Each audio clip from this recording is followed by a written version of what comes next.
Hey everybody, Roxabox90 here with some more Khans of Tarkir spoilers. Apparently Wizards doesn't want us to eat, drink, or sleep with the amount of spoilers they're throwing our way over this weekend. It's absolutely insane. First, we have speculation. Christine Sprankle posted on her Twitter that she's going to be attending the panel today as Jaya Ballard. Why would she be doing that? That seems very random. And I wonder, as does everyone else, if this means they're going to show Jaya Ballard as the mono-red Planeswalker in Commander 2014. That would be super sick, and if it's true, I'll be making sure to post on that as well. Catching up from yesterday, I missed the Dragonstyle Twins, 3/2 red for a 3/3 double strike human monk with prowess. This is a huge, huge bomb in Limited, without a doubt. Doesn't matter what you do with it.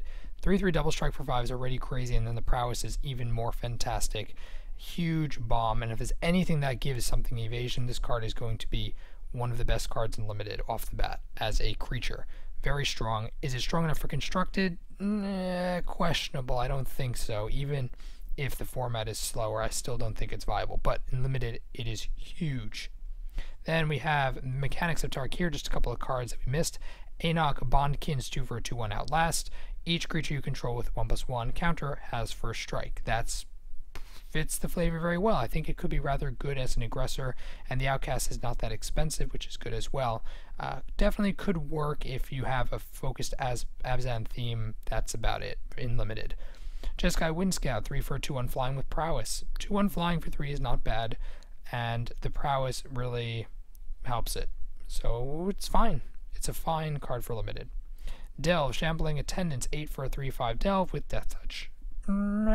It's okay. It's okay. If you end up casting 5 for 3/5 with Delve, has a big toughness with Death Touch. Could be a very solid common for 5 cost, but obviously for 8 it's not there. Raid, we have Mardu Warshrieker 4 for a 3/3 with Raid. That it adds a red, a white, and a black, which is great in Limited because it gives you a ramp forward. Being able to have him play and then cost 1 effectively while giving you your wedge colors is very strong for Limited. I think that's the main place we'll be seeing play. Heir to the Wilds, 2 for a 2/2 Death Touch with Ferocious, which is the mechanic for the Temur. Whenever it attacks, if you control a creature with power 4 or greater, it gets 1/1, which that's pretty powerful.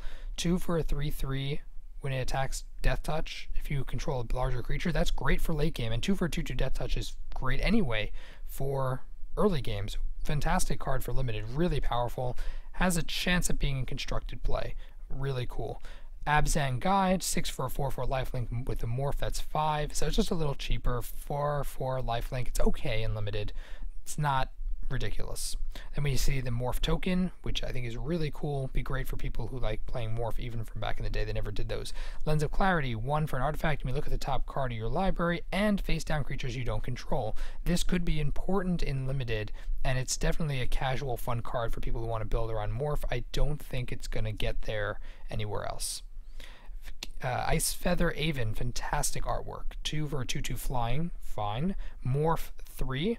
When it's turn face up, you may return another target creature to its owner's hand. Huge tempo swing in Limited. I think that really makes this card ridiculous. Even for its morph cost, 3 for a 2/2 flying is already fine in Limited. But being able to play it straight up 2 for a 2/2 flying is fantastic, and then that's a really powerful tempo swing. Limited, this is going to be great. And then we already saw the Sultai Charm. Very cool. Then we have the World Builder panel. This is giving us a sense of what's going on in the story, which I'm sure will be very confusing overall because of the time elements. Sorin is back, and we actually have a card we'll get to in 1 second, but he goes and finds that Ugin is dead.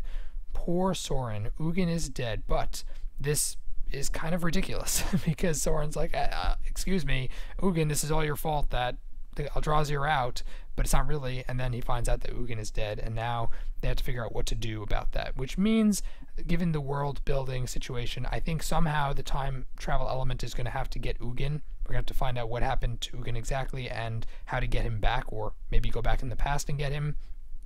And it's probably going to connect to the return to Zendikar to deal with the Eldrazi problem.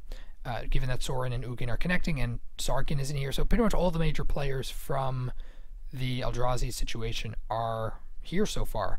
Definitely leaning that way. Let's check out Sorin.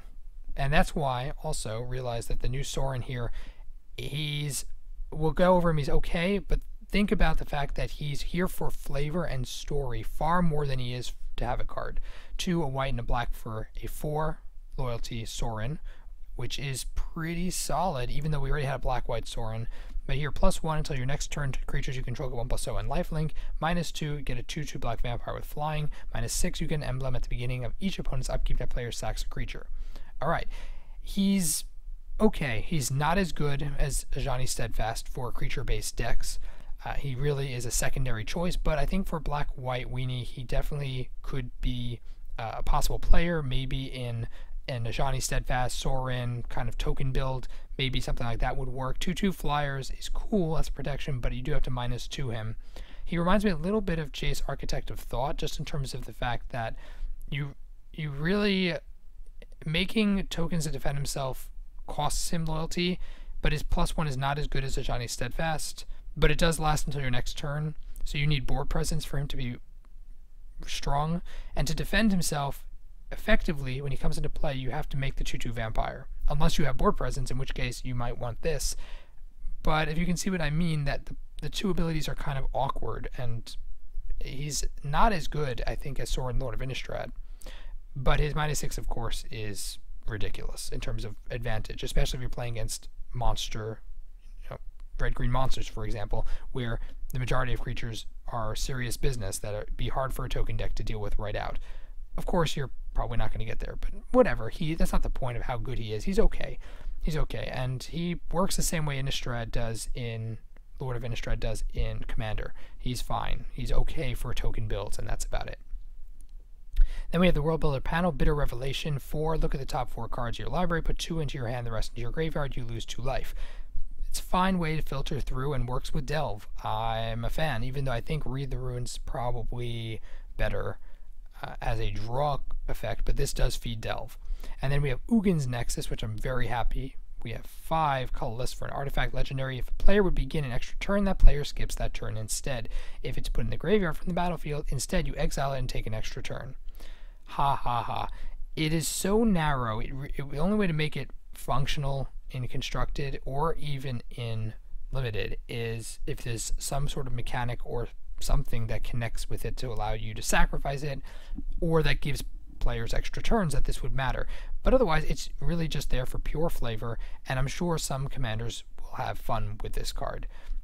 That being said as well, because it's legendary, you could play one and then play another one, sacrifice, and then you have to sacrifice one of them because it's the legendary rule, and then you get your extra turn, and you can do that. So I suppose there might be some kind of funny time warp deck that does it. Very casual though. I love the card for the flavor. I love the card that it explains to us why Sarkhan's mind calmed down. I guess he went to Ugin's, where Ugin was, or his Ugin was dead, and that solved his problem. Kind of happy about that. Very, very cool that we have Ugin's Nexus. Apparently my computer is having trouble. Alright, so that's pretty neat. Then we have the next set. Part 2 is Fate Reforged. Very crazy art. My guess is Sarkhan is going to somehow connect maybe with Ancient Ugin, or maybe just be able to go back in time to visit other dragons. Don't exactly know what the story is going to happen, but this artwork is pretty awesome, and I'm excited to see what we have from that. So new Sorin, story stuff going on, catching up mechanics. What do you guys think about all this stuff? We have so many spoilers. I'd love to hear your guys' thoughts about them, and hopefully we'll be getting the Mono Red Commander Planeswalker because of our Jaya Ballard.